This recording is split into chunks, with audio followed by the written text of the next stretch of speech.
po magluluto ang aking asawa ng hardinera. Ito po, igigisa na po niya ang minced pork.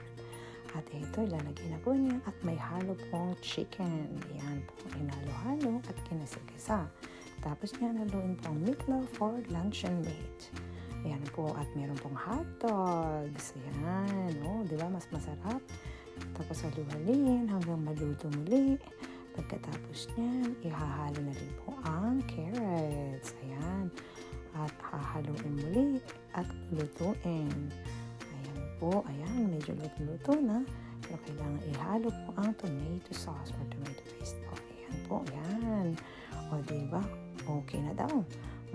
Luto na. Pagkatapos niyan, cool down muna bago ilagay ang egg. At inupo po siya. Halu-haluin. Pagkatapos niyan, handa na.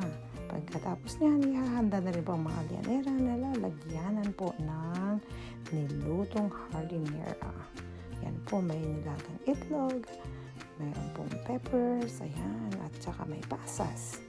Ayun, diba? Ready to steam na po yan. Ayan, tapos pagkatapos niya, lalagyan po muli ng itlog. Ayan, ready to steam. Thank you for watching.